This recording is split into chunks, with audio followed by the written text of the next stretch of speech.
Happy to join you today virtually to talk about the elusive omnichannel advantage and how EngageOne Communicate can make the complex simple using scalable technology. So I thought we would start today with a case study of a client who has faced some challenges that might feel familiar to you if you need to engage with customers at scale and on their channels of choice. Security First Insurance, SFI for short. They're a homeowners insurance company located in the United States in Florida.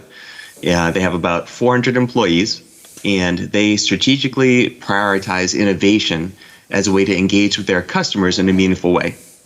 One of the challenges that they face is that people don't normally want to engage with them. Right, they're an insurance company. Nobody wants to talk to the insurance company unless there's a problem. That seems to be a global truism. So how then does SFI differentiate themselves in the market and communicate with their customers in a way that's relevant on the channels that they prefer when customers are changing their preferences all the time and when they don't really want to talk with them in the first place? Another challenge that they have is that many customers don't understand their coverage, so they rely on their agents to cover the policy details, which means that the customers themselves don't really have in-depth knowledge about what's in their actual policies. Another challenge, Florida sees a constant influx of new people who are migrating there. So it's a new environment. It's usually very different from where they came from, and it's got its own environmental considerations. Right, so Florida is prone to hurricanes, which means that filing claims for home damage, that's something that you need to know how to do. But many new customers haven't experienced that before, so they don't know what that process really entails. And then on top of that, since Florida is prone to hurricanes and SFI serves hundreds of thousands of customers, there are times when they need to serve many people all at once. One hurricane recently, it generated 40,000 claims and 80,000 calls for them. So one of the great challenges that they face is how do we serve all of these customers in real time simultaneously without long wait periods in a way that's automated and yet it still feels personalized. So here's what they did. So they identified that digital was the way to go, and they chose a combination of email and video that would prompt their customers to engage with them in a different way. So they used our software to create several digital experiences that built on top of each other. So addressing key points in the customer life cycle to do things like a personalized video explainer that helped individual policyholders understand their policies, update their contact information, and then walk them through the claims process ahead of a storm event. So they were very happy with the customer response to those kinds of digital engagements. The policy explainer email earned a 46% click-through rate, and 75% of people who watched the video got through the important to know section, which is what actually details their coverage. So that's a critical part of the onboarding journey. The claims process video, so this is a more serious situation because it comes at a time when customers need to understand what happens next and also get reassurance. Yeah, so that had a 76% CTR, and 14% of customers who engaged that video experience updated their contact information. So that was a huge win for the company because they're looking to reduce expenses and also make the process more efficient. And then for brand affinity, SFI receives a surprising amount of unsolicited feedback. So each of these video experiences has a feedback area, but it's offered passively, right? It's not something that's highlighted. And yet, people still take the time to comment. So like that customer quote there from Matthew, yeah, he says, "I thought the video was great, informative. All too often, insurance companies are vague, they're confusing, and this video made everything easy to understand." Another customer said that they loved the video and that they would retain the email with a link to it for future reference.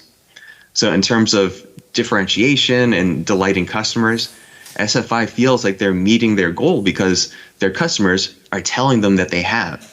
You know, they're making insurance engaging, which to them feels like they're really accomplishing the impossible. On the other hand, I'm sure we've all experienced interactions with businesses that were not so great. I know I have, right? You're working from home like this. Yeah, having quality internet for video conferencing, that's very important. I wanted to upgrade our internet, so I went to our provider's website to change our plan, and immediately I'm hit with a dead end. I get an error page that says you can't adjust the plan online. I would need to talk to customer service. So I went to the web chat because I don't want to talk to anybody. I don't have the time. I just want to get it done. And over the course of the web chat, the agent says ultimately that, actually I can't do this either. But she has filed a case for me, and then gives me a phone number to call. She gives me a case ID too, and that supposedly has all our conversation details. I've been trying to avoid calling the call center, but now, there's no choice. So I call the number, I give the agent the case ID, and what do you think he says? He says, oh, I don't have a matching case ID in the system. So now that means I need to re-explain everything to him, which to me is a waste of time, given the 10 minutes that I just spent on the web chat. So eventually we get things straightened out.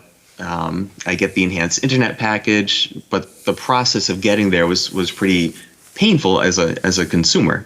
And what's even more, I think, damaging in that situation is remembering that I didn't really have a choice. There was one credible provider in my area, so I tolerated this experience because I didn't have any other option.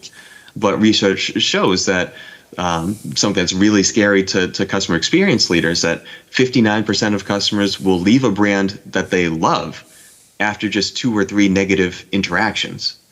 And if you think about that, right, they're talking about a brand that you love, not a brand that they tolerate. So that's really something scary to consider. And then all of this gets more complicated when we talk about omnichannel, right? So people define the term omnichannel in different ways, which I think leads to some confusion. But just to be clear here in the definition, when we're talking about omnichannel, I don't mean just lots of channels, because everybody has lots of channels, right? Who cares? Omnichannel, what it's really about is those channels working together at every point in the customer lifecycle and in the connected experiences among them. So if you think about my service provider example, that was a mess, right? We had web self-service, web chat, the phone center, and information did not carry from one touch point to the next. So it was a disaster. The only reason that I persisted was because I didn't have an alternative. And what COVID revealed last year was that many organizations that thought they had omnichannel all figured out, they actually still had a lot of work to do. So to overcome those kinds of challenges, what we've seen is that organizations need to evolve to a higher standards. So as a business, you don't have time to wait months or even weeks to engage your customers. You need to be agile. You need to have the ability to quickly deliver engaging experiences, and you need to be able to collaborate across disciplines. So whether that's marketing working with IT or operations working with the business, these groups need to work together in order to achieve the organization's goals. And you need software that enables you to do that so you can get the job done. Customers want you to know them. They want these contextual experiences. So experiences that are relevant to them on the channels that they use. So solutions need to take advantage of that existing marketing stack. Something that integrates with your CRM systems or with Salesforce, for example. So you can personalize these experiences using data and then deploy them to the channels and the devices that your customers actually care about and actually use. And then finally, they need to be measurable. So these experiences, you put them out there, you shouldn't have to wait a week to find out how your latest campaign is performing. In fact, you can't afford to wait that long, right? You need real-time analytics so you can understand how your customers are engaging with those communications, and then you can take action as needed.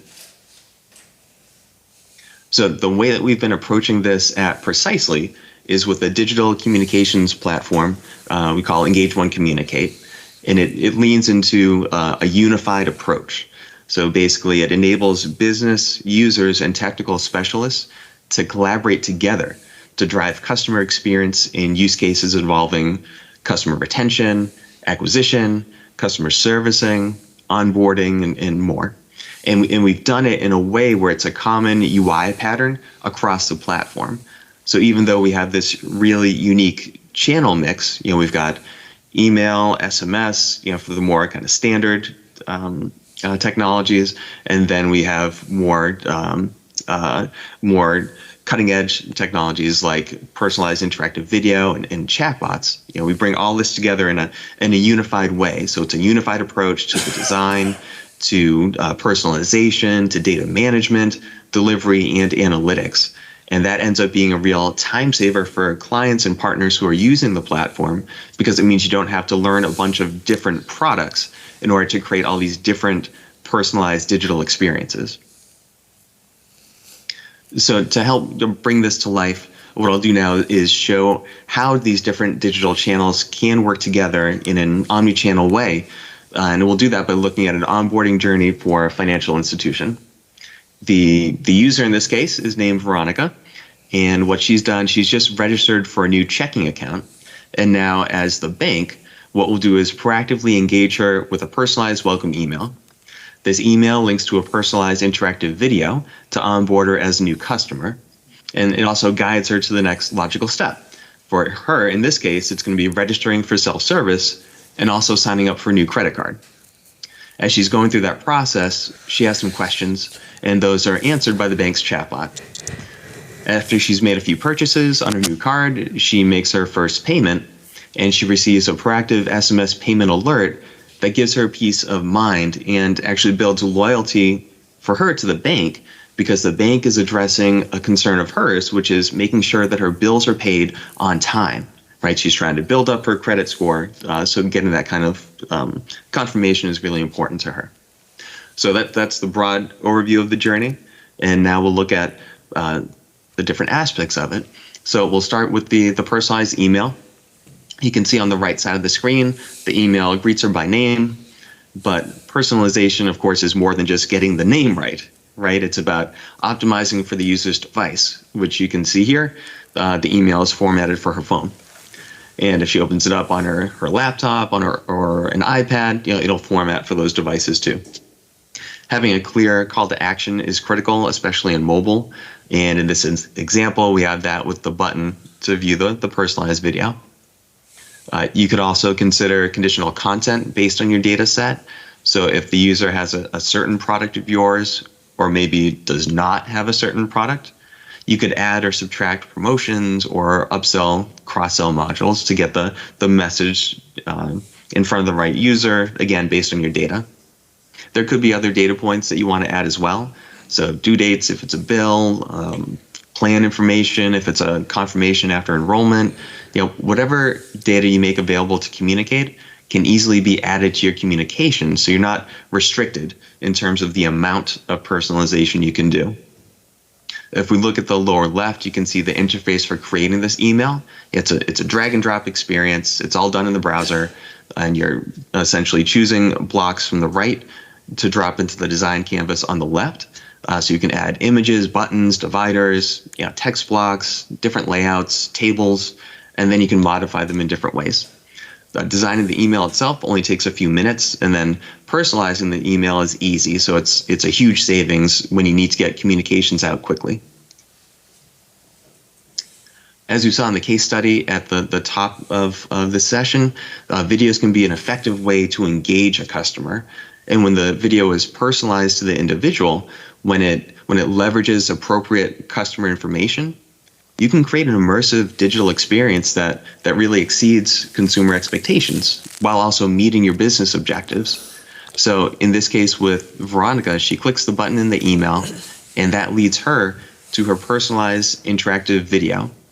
This is an immersive real-time experience. It combines video, music, voiceover, images, buttons, and data to help Veronica understand what it is that she signed up for and what the next logical step is for her.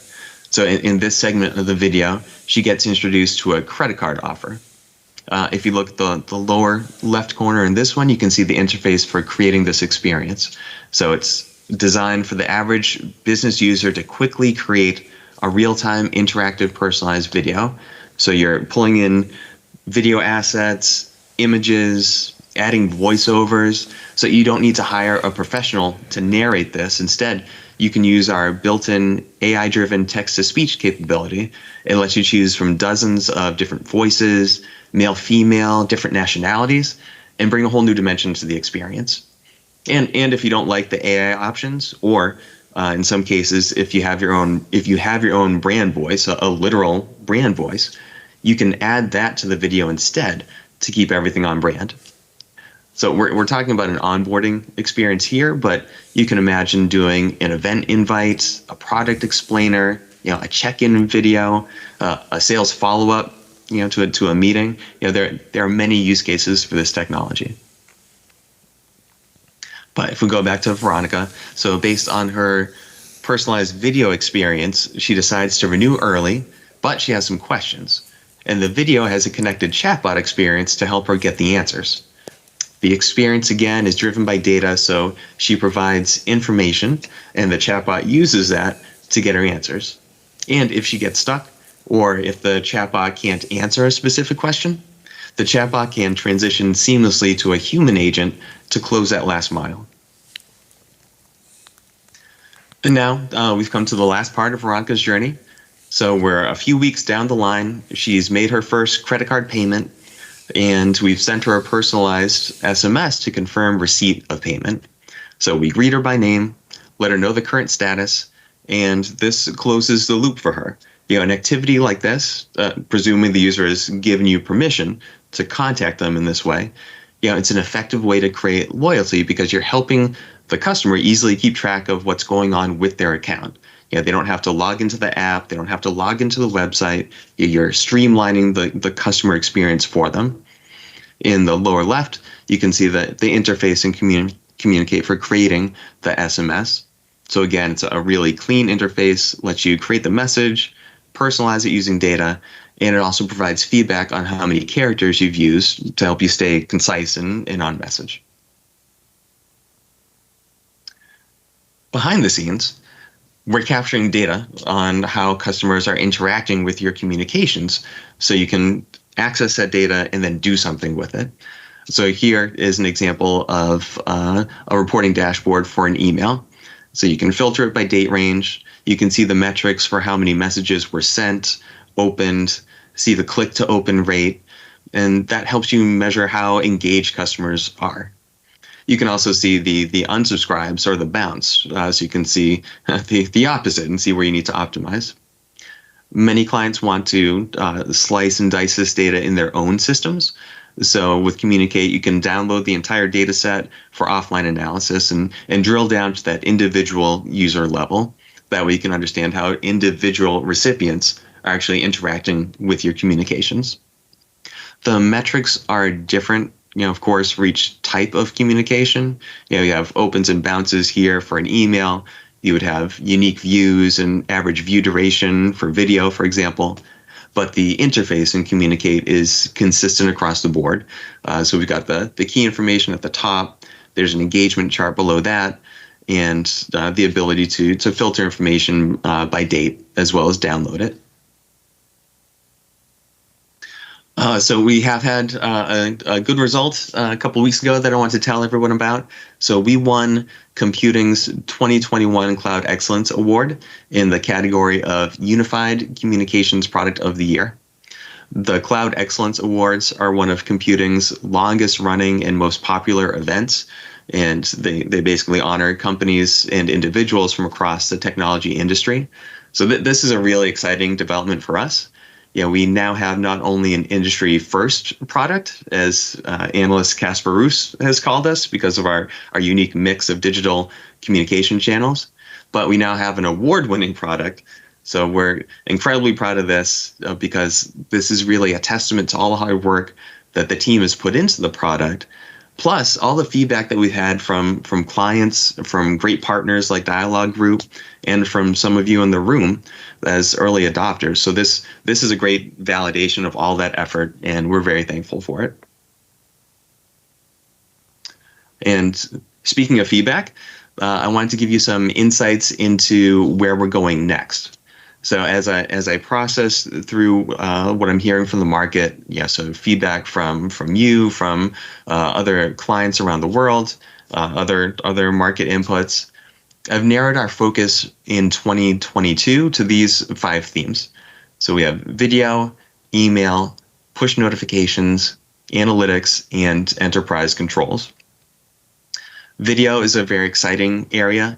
With 2021, as we were just talking about, we've essentially democratized video creation. So the average knowledge worker can now create a personalized interactive video. So that's a great start. But based on client and partner feedback, we also now have a very good idea of how to evolve that channel. So as we move forward into 2022, the focus is going to be on expanding the ability to create more branded experiences with even greater interactivity. So you can create more unique, more personalized experiences. And we'll talk a little bit about that on the following slide. With email, we have some features coming up that I think will really delight you because you've asked for many of these. So basically giving you more control over customizing your emails. In 2022, we're intending to add our next channel, so push notifications. So for those of you with use cases where you need the immediacy of communications, something like SMS, but where SMS does not meet your needs, we'll be bringing push notifications so you can send messages directly from your app to customers who have opted in to receive those kinds of notifications. On analytics, we're going to go more deeply into particular channels, especially on video, and we'll also be going more broadly, so delivering a fuller picture. So as you use more than one channel, it'll be easier than ever to understand how user activity transfers from one channel, like email, for example, to the next channel, video or chat. And then lastly, enterprise controls. So in 2021, over the last few months, we've introduced several new enterprise controls. So we have a new archiving service that enables you to capture the email, SMS, and PDF communications that were sent using Communicate. So you can place them into your archiving solution. And that way you can comply with records retention regulations, fulfill right-to-know requests, and similar things. We've also introduced an auditing capability so you can hold the right people accountable for changes made to your email templates and email campaigns. In 2022, we intend to expand our enterprise controls in a number of different ways to help you achieve your compliance and workflow requirements. So there's a lot of content on this slide, and we are running against the clock, so I won't read all of this. But I'm showing this to you to give you a sense of how those themes that I just mentioned, how these are going to play out over time. And I'll go a little bit deeper into a few of these with the time that we have left. We'll start with admin promotion.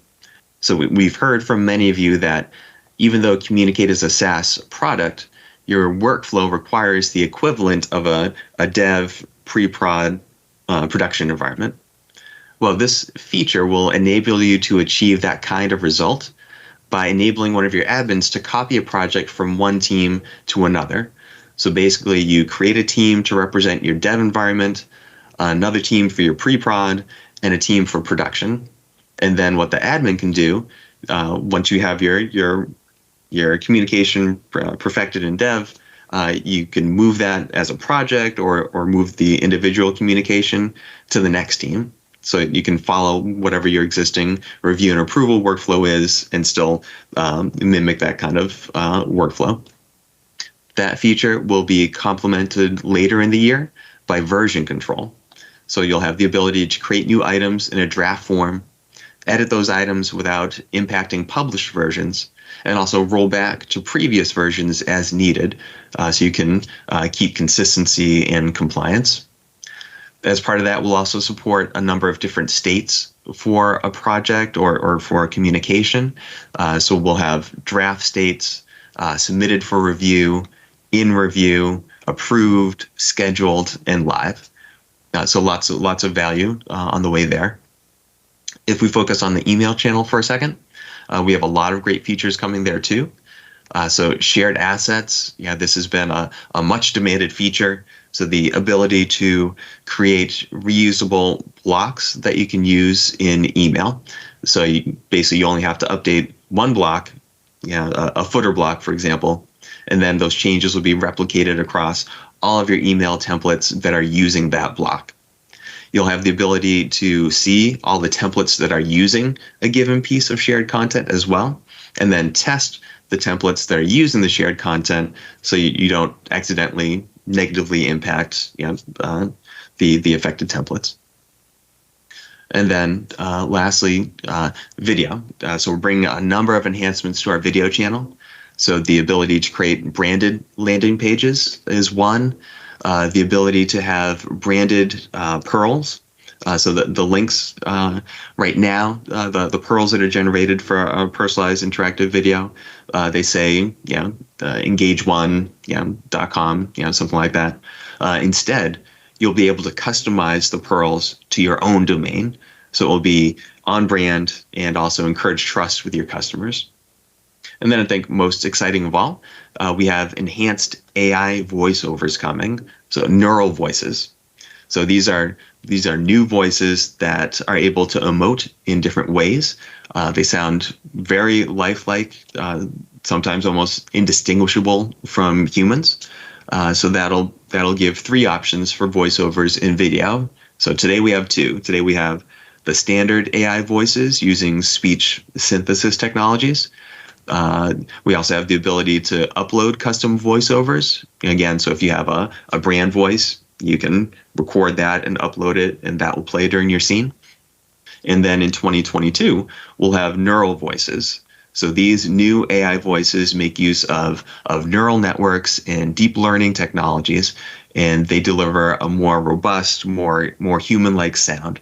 So we're really excited about those. So in closing this part, so as we've seen today, personalized digital experiences that are driven by trusted data, that engage seamlessly with one another, that address use cases that your customers care about, those experiences can drive meaningful results for your business. So I hope the kinds of technologies and use cases that we looked at today give you a sense of how to solve that elusive omnichannel puzzle and create a real competitive advantage. So thank you for your time, for your feedback. And with that, I'll turn things back over to Patrick and Philip.